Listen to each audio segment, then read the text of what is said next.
एक बार राकेश अपने मामा के यहाँ पर जाता है जो कि दिल्ली में रहा करता है। क्योंकि उसे दिल्ली घूमने का बड़ा ही शौक था, तो इसी वजह से वह इस बार की छुट्टियों में मामा के यहाँ पर चला जाता है।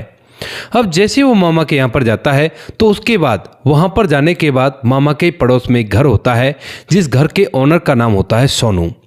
जो सोनू होता है उसके घर में एक महिला आती है जो कि मुस्लिम महिला थी। उसके साथ उसके बच्चे थे और वह भी छुट्टियां मनाने के लिए वहां पर आए थे जून की छुट्टियों में।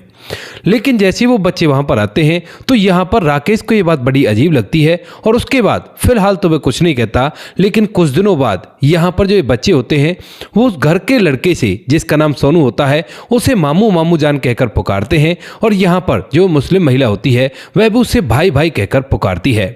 अब ये बात राकेश को खटक जाती है और जब इस बारे में वह अपने मामा से पूछता है जो कि वहीं पर रहा करता है काफ़ी दिनों से, तो उसके बाद उसका जो मामा होता है वो मुस्कुराने लगता है और उसे एक ऐसी कहानी बताता है जिसे सुनने के बाद यहाँ पर जो राकेश होता है उसकी भी आंखों में आंसू आ जाते हैं। कौन था सोनू और क्या हुआ था ऐसा जो एक मुस्लिम महिला उसके घर पर आती है और उसके बच्चे उसे मामू मामू कहकर पुकार रहे थे? पूरी सच्चाई के बारे में जानने के लिए वीडियो को अंत तक जरूर देखें। दिल्ली का रहने वाला सोनू, जिसका दिल्ली में अच्छा खासा व्यापार है और व्यापार के सिलसिले में वह कभी कभी मुंबई भी जाया करता है। वह अक्सर ट्रेन से सफ़र करना प्रेफर किया करता है क्योंकि उसे ट्रेन में जाना बड़ा ही अच्छा लगा करता है। अब ऐसे एक रोज जो सोनू होता है वह ट्रेन से सफ़र करके मुंबई जाता है और मुंबई से अपने काम धंधे को निपटाने के बाद वापस की टिकट करवा लेता है और स्लीपर कोच में वह यात्रा कर रहा था। हालांकि वह एसी कोच में भी कर सकता था, लेकिन उसे स्लीपर कोच में जाना ज़्यादा अच्छा लगता था क्योंकि वहाँ पर वह लोगों के साथ घुला मिला करता, बातचीत किया करता और यही उसकी खुशी का एक अलग से कारण था। अब ऐसे ही सोनू जब वापस लौटने के लिए उस ट्रेन में बैठता है तो वहीं से यानी कि मुंबई के एक दूसरे स्टेशन से उस ट्रेन के अंदर एक शादीशुदा जोड़ा भी चढ़ता है, जिसमें से लड़के का नाम अजय होता है और लड़की का नाम खुशी होता है।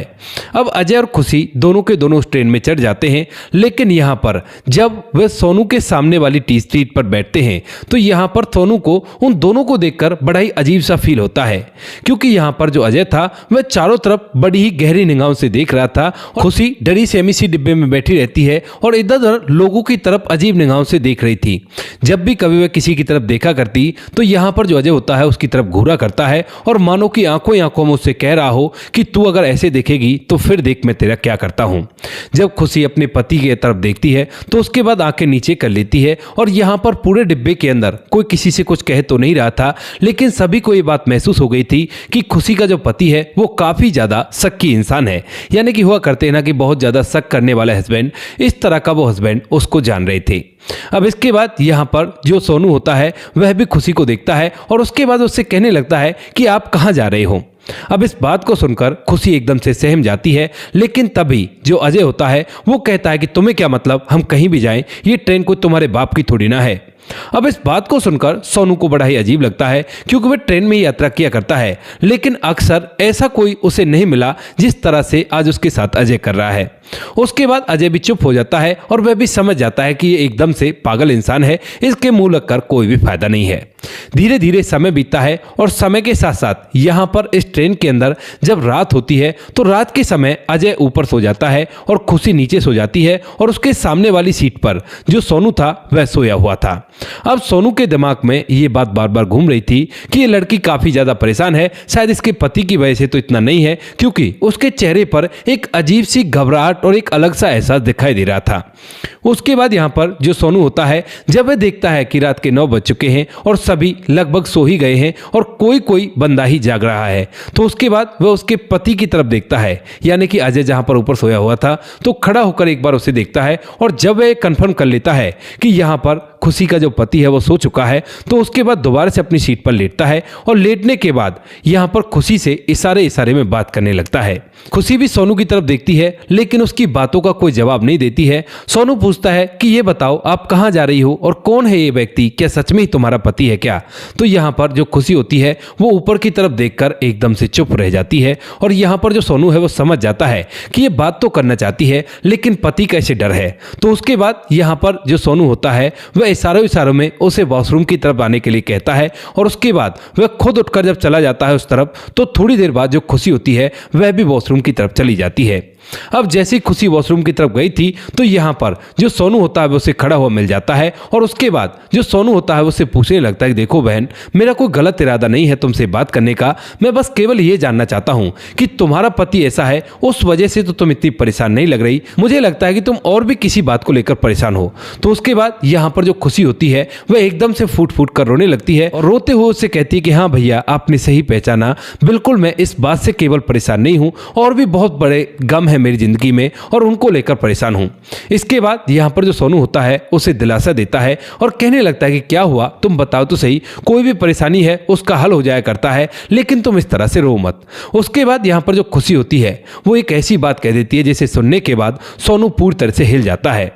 खुशी ने कहा था कि कोई बात नहीं, ये गम थोड़ी देर का ही है और थोड़ी देर में मैं इस दुनिया को छोड़कर विदा हो जाऊंगी। अब जब मैं यहाँ पर आई गई हूँ तो इस ट्रेन से छलांग लगा देती हूँ। इस बात को सुनकर जो सोनू होता है वो कहने लगता है कि अरे नहीं, ऐसा मत करो, आखिर बात भी तो होगी कोई, आप मुझे बात बताओ। उसके बाद जो खुशी होती है वो उसे बात बताने के लिए तैयार हो जाती है और उसे बताती है कि भैया, मेरा नाम खुशी नहीं है, मेरा नाम है फातिमा। अब इस बात को देखकर सोनू एकदम से शौक में हो जाता है और कहने लगता है कि फातिमा, आप फिर नाम बदलकर यहाँ पर इसके साथ पति पत्नी की तरह क्यों रह रही हो, आखिर क्या बात है। तो उसके बाद यहाँ पर जो फातिमा होती है वो अपनी पूरी कहानी बताती है। कहती है कि भैया, मैं एक इंस्टीट्यूट में पढ़ा करती थी, अलीगढ़ की मैं रहने वाली हूँ और वहीं पर ये लड़का जो सोनू है एक कंपनी में काम किया करता था और आते जाते वक्त हम दोनों एक साथ आया जाया करते थे और उसी समय मुझे इससे प्यार हो जाता है। अब जब मुझे इससे प्यार हो जाता है तो उसके बाद ये बात मेरे घर वालों तक पता चल जाती है और जब घर वाले इस बात को सुनते हैं कि उनकी बेटी एक हिंदू लड़के से प्यार कर बैठी है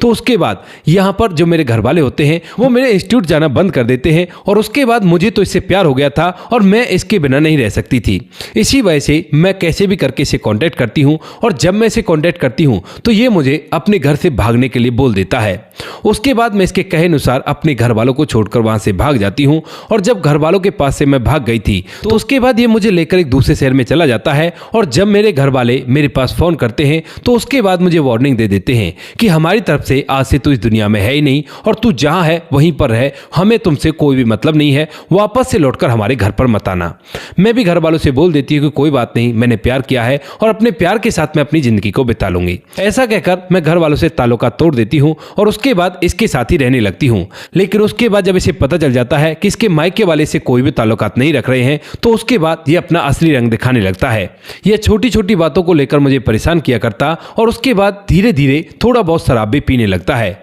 जब मैं इसे समझाती हूँ कि ऐसा मत करो, इस तरह से काम नहीं चलेगा, कोई ना कोई काम तो तुम्हें करना होगा घर को चलाने के लिए। उसके बाद यहाँ पर जो अजय होता है वह मुझे लेकर मुंबई चला जाता है क्योंकि वहां पर उसका चाचा रहा करता था और उसका कुछ काम था। उसने उनसे बात की थी और कहा था कि चाचा मुझे काम चाहिए और उसके बाद उसने कहा था कि ठीक है तुम आ जाओ, मैं तुम्हें यहाँ पर काम दिला दूंगा। यहाँ पर जो अजय होता है वह मुझे लेकर मुंबई चला जाता अपने चाचा के वहां और वहां पर काम तो करता है, लेकिन वहां पर जाने के बाद मुझे अजय के बारे में एक और बात पता चलती है कि इसकी पहले भी शादी हो चुकी है और इसकी पत्नी इसकी शराब की लत को लेकर यहां से भाग चुकी है इसके पास से। और जब तक मैं इन बातों को समझ पाती तब तक बहुत देर हो चुकी थी क्योंकि मेरे घर वालों ने मेरा पीछा छोड़ दिया था और बिल्कुल मुझसे कह दिया था कि हमारी तरफ से तू इस दुनिया में है ही नहीं। इसके बाद मैं काफी ज्यादा पछताती हूँ, लेकिन जैसे तैसे करके इसके साथ समय व्यतीत कर रही थी। फिर वहां पर क्या होता है कि यहाँ पर जो इसके चाचा होते हैं वह जब उन्हें पता चलता है कि एक मुस्लिम लड़की को भगा कर लेकर आया है, क्योंकि अब तक उसने बता रखा था कि मैं हिंदू हूं और मैं उससे प्यार करती हूं, लेकिन यहाँ पर जब उन्हें सच्चाई पता चलती है, क्योंकि एक दिन हम घर में बात कर रहे थे कुछ डॉक्यूमेंट को लेकर, क्योंकि हमें शादी करनी थी तो शादी के लिए मुझे कुछ डॉक्यूमेंट बनवाने थे, तो उसी समय इसके चाचा को पता चल जाता है। और जैसे ही चाचा को यह बात पता चलती है तो उसके बाद उसका चाचा उसे यहां से धक्के देकर बाहर निकाल देता है, क्योंकि वैसे भी ये शराब पीकर टोन रहा करता और ऊपर से एक मुस्लिम लड़की को ले आया है और ऊपर से उसे काफी ज्यादा परेशान किया करता है, यानी कि ये शराब पीकर मुझे मारपीट भी किया करता था। तो इसी वजह से वो इसे भगा देते हैं, कहते हैं कि चला जाए यहां से, हमारी ओर से कहीं भी जा, हमें तुमसे कोई भी मतलब नहीं है। उसके बाद जब मैं इसे कहती हूं कि तुम अब क्या करोगे, इस तरह से कब तक काम चलेगा, तो यहां पर यह मुझसे ही लड़ाई कर देता है और मुझे बुरी तरह से पिटाई लगा देता है। उसके बाद मैं इसके साथ कुछ दिन मुंबई में रहती हूं, लेकिन वहां पर इसका और भी बुरा हाल हो जाता है और इसी वजह से एक दिन ये मुझसे कह देता है कि मैं अब तुम्हारे साथ नहीं रहना चाहता। अब यहाँ पर मेरे घर वाले तो मुझसे पहले ही दूर हो गए थे और उसके बाद ये भी मुझसे दूर होना चाहता है, क्योंकि अभी तक हमारी कोर्ट मैरिज नहीं हुई थी, तो इसी वजह से मैं इससे कुछ कह भी नहीं सकती थी, क्योंकि मैं अपनी मर्जी से आई थी। उसके बाद मैं इस बात को सोच ही रही थी, लेकिन उससे पहले ये कह देता है कि चलो मैं तुम्हें तुम्हारे शहर छोड़ देता हूँ और उसके बाद मैं अपनी जिंदगी को आराम से व्यतीत करूंगा। ऐसा कहकर ये मुझे मुंबई से वापस ले जा रहा है अलीगढ़ छोड़ने के लिए, लेकिन वहां जाऊं तो कैसे जाऊं, क्योंकि घर वालों ने तो पहले ही बोल दिया है अगर वहां पर चली गई तो वो लोग मेरे साथ बहुत बुरा करेंगे, तो इसी वजह से मैं वहां पर नहीं जाना चाहती और इसी बात को लेकर मैं काफी ज्यादा परेशान हूं। थोड़ी देर में अब ये सो तो गया ही है और उसके बाद मैं अपने आप को इस दुनिया से विदा कर दूंगी और आपको ये बात बताकर मेरा मन हल्का हो गया। अब सोनू जब इस पूरी बात को सुनता है तो यहाँ पर उस लड़की की मजबूरियों को समझता है कि जहां पर उसका वो व्यक्ति जिस पर उसने विश्वास किया था वो उससे छोड़ने के लिए जा रहा है, वहां पर वह नहीं जा सकती और उसके पास अब केवल एक ही रास्ता है। तो यहाँ पर जो सोनू होता है वो कहता है कि बहन, जब मैंने तुम्हें बहन कह ही दिया है तो भाई का फर्ज भी निभाऊंगा और तुम ऐसा बिल्कुल भी मत करो। देखो अगर ऐसी बात है तो मैं तुम्हें दिल्ली ले जाऊंगा, क्योंकि ये ट्रेन दिल्ली जाने वाली थी। और यहाँ पर जो सोनू होता है वो कहता है कि चिंता मत करो, मेरे पास इतना बड़ा तो घर है कि मैं उस घर के अंदर तुम्हें रख सकता हूँ और कोई भी कैसी भी दिक्कत नहीं है। यहाँ पर जो लड़की होती है वो मना करने लगती है, कहती है कि नहीं भैया आप क्यों परेशान होते हो, लेकिन सोनू कह देता है कि बहन देखो मैं केवल इंसानियत के नाते परेशान हो रहा हूँ, क्योंकि तुम अगर इस दुनिया को छोड़कर चली जाओगी तो किसी का कुछ नहीं बिगड़ेगा और जब गलती उसने की है तो उसकी सजा तुम क्यों भुगतोगी, उसे ही भुगतने दो और तुम अपनी जिंदगी को ऐसे बर्बाद नहीं कर सकती। इस बात को सुनकर यहाँ पर जो फातिमा होती है उसे भी लगने लगता है कि ये सही कह रहा है और इसी वजह से वो उसकी बात मानने के लिए तैयार हो जाती है। और यहाँ पर जो सोनू होता है वो उसे आश्वासन देता है कि मैं सब कुछ ठीक कर दूंगा और तुम अभी वापस चलकर बैठो। उसके बाद यहाँ पर जो फातिमा है वो वापस से आकर बैठ जाती है और यहाँ पर जो सोनू होता है वह भी अपनी सीट पर बैठ जाता है। थोड़ी देर में सोनू का एक और दोस्त जिसका नाम विवेक होता है वह उसी ट्रेन में चढ़ता है अगले स्टेशन से, और जैसे वो उसी ट्रेन के उसी डिब्बे में चढ़ता है तो यहाँ पर जो सोनू होता है वो उसे पूरी बात बता देता है और इसे सुनने के बाद उसे भी बहुत ज्यादा गुस्सा आता है। अब यहाँ पर ये दो जन हो गए थे और उसके बाद यहाँ पर सोनू जो होता है वह उसके पति अजय को ऊपर से जगाता है और जगाने के बाद उसे धमकाने लगता है। कहता है कि तेरे बारे में हमें सब कुछ पता चल गया है और तूने जो कुछ भी काम किया है वो बहुत ही घटिया है। इस बात को सुनकर जो अजय होता है वो अपनी पत्नी की तरफ देखता है, यानी कि पत्नी तो वो नहीं है लेकिन वो उसके साथ ही और पति पत्नी की तरह व्यवहार कर रहे हैं, उसकी तरफ देखता है और कहता है कि तूने किया है ना ये, तुम्हें तो मैं देख लेना, छोड़ूंगा नहीं बिल्कुल भी। लेकिन इस बात को सुनते ही सोनू को बहुत जोर से गुस्सा आ जाता है, क्योंकि उसकी वजह से वो लड़की अपने आप को इस दुनिया से विदा करने की बात कर रही थी और इसी वजह से यहाँ पर जो सोनू होता है वो उसमें दो चार झापड़ जड़ देता है और उसे धमकाता है। कहता है कि निकल जाओ इस डिब्बे से, वरना आगे से मेरे और भी दोस्त चढ़ने वाले हैं और उन सभी को ये सारी बातें पता चल गई ना, फिर देख लेना तुम्हारे साथ क्या होता है। इस बात को सुनकर यहाँ पर जो अजय होता है वह इस बात से डर जाता है, क्योंकि वो दो जन है और वह उस डिब्बे से उतरकर एक और डिब्बे में चढ़ जाता है। और उसके बाद यहाँ पर जो सोनू होता है वो उस लड़की फातिमा को अपने साथ अपने घर ले जाता है दिल्ली। वहां जाने के बाद जब अपने माता पिता को ये पूरी बात बताता है तो उसके माता पिता कहते हैं बेटा एक बार इसके घर वालों से कांटेक्ट करके देख लो, हो सकता है वो इसे अब भी अपने साथ रख ले। उसके बाद जो सोनू होता है वह माता पिता के कहे अनुसार ऐसा ही करता है, फातिमा के घर वालों का एड्रेस लेता है और एक दिन उनसे जाकर इस बारे में बात करता है। लेकिन फातिमा के घर वाले साफ साफ बोल देते हैं कि हमारा उससे अब कोई भी ताल्लुकात नहीं है, उसके साथ जो होता है उसकी जिम्मेवार वह खुद है, ना कि हम लोग हैं। यहाँ पर जब ये जवाब जाता है तो सोनू इस बात को समझ जाता है कि ये लोग अब उसकी मदद करने वाले नहीं हैं, तो इसी वजह से वहां से चुपचाप लौट जाता है और अपने घर वालों को ये सारी बात बताता है। इस बात को सुनने के बाद यहाँ पर जो फातिमा है वो रोने लगती है, कहती है कि भैया आप खामखा ही मेरे लिए परेशान हो रहे हो। लेकिन तभी यहाँ पर जो सोनू होता है वो कहता है कि बहन चिंता मत करो, जब मैंने तुम्हें बहन बोल दिया है तो बहन का पूरा फर्ज निभाऊंगा। अजय का अपना एक छोटा सा कारोबार था और उसी कारोबार के दम पर वह उसके लिए अब इधर उधर अच्छा सा रिश्ता ढूंढने लगता है, वो भी मुस्लिम धर्म में। दिल्ली के अंदर ही एक उस्मान नाम का व्यक्ति मिलता है जो कि फातिमा से शादी करने के लिए तैयार हो जाता है और सोनू के हिसाब से वो लड़का काफी ज्यादा ठीक था, तो इसी वजह से सोनू अपने परिवार के साथ मिलकर फातिमा की उस्मान से शादी करवा देता है, यानी कि निकाह करवा देता है। और उसके बाद जो उस्मान होता है वह फातिमा को अपने साथ रखने लगता है। उसके बाद से यहाँ पर जो सोनू होता है वो कह देता है कि बहन देखो ये तुम्हारा मायका है और जब भी तुम्हारा मन करे तुम आ सकती हो, कोई भी कैसी भी दिक्कत नहीं है। फातिमा अपने बच्चों के साथ बाद तक भी छुट्टियों के लिए वहां पर आया करती है। और इसी दौरान जो राकेश होता है जब अपने मामा के यहाँ पर जाता है तो उस पर नजर पड़ जाती है। और इस बात को देखकर जब वह इस पूरी कहानी को सुनता है तो यहाँ पर राकेश की आंखों में आंसू आ जाते हैं कि इसे कहते हैं असली इंसानियत। ना धर्म देखा, ना जात देखी, केवल एक रिश्ता बना लिया और उसी रिश्ते पर यह दुनिया कायम हो गई।